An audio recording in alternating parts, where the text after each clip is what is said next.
So now we're going to talk about why Allah deserves to be worshipped. The first point, and this is so significant, especially in a materialistic capitalist context when we act like businessmen all the time, even with friendships. You give me something, I give you something. You scratch my back, I'll scratch your back, right?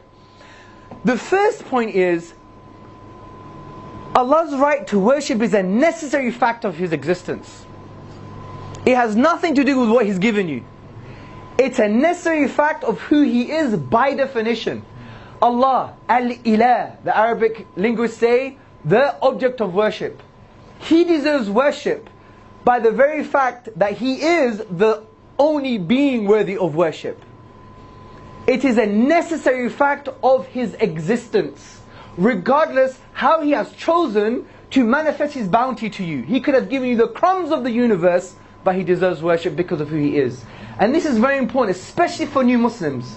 Especially for new Muslims, and especially for non-Muslims who really want to understand the concept of worship. Because many people think, I'm worshipping God because I'm grateful He gave me a house. And when He doesn't give you a house, then they leave worship. I met the student once. He said, I pray to Allah subhanahu wa ta'ala 5 times a day. I was praying to Allah, doing tahajjud, all of these things to get good exam results. I failed, so I stopped praying. And I said, who the hell are you, bro? He was probably thinking you're going to get this nice compassionate counselor. Hamza is, Mr. Compassionate, but not on this issue. I said, who are you? Who the hell are you? So you think you're on par with Allah subhanahu wa ta'ala? Like, He's a businessman and you are His business rival? And you're basically, having this kind of contract together? You think salah is like coins at a bank and you're going to get something back and have interest? I said, are you insane? Allah deserves worship even if you have no legs and arms, bro.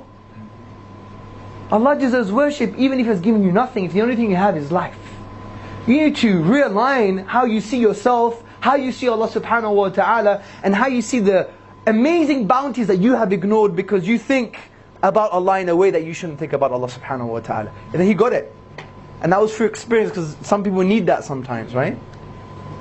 So this is a very important point to address, especially new Muslims. Because new Muslims, they'll become new Muslim and the community may forget them. Everyone gets busy. Yeah, call me bro anytime, here's $100. Then the next Friday they need to learn Jummah, prayer, this, that and the other. And they got problems, they got chucked out of their home. They make the calls, I'm too busy bro. I'm on holiday with my family, bye. Right? They're going to face tests and trials.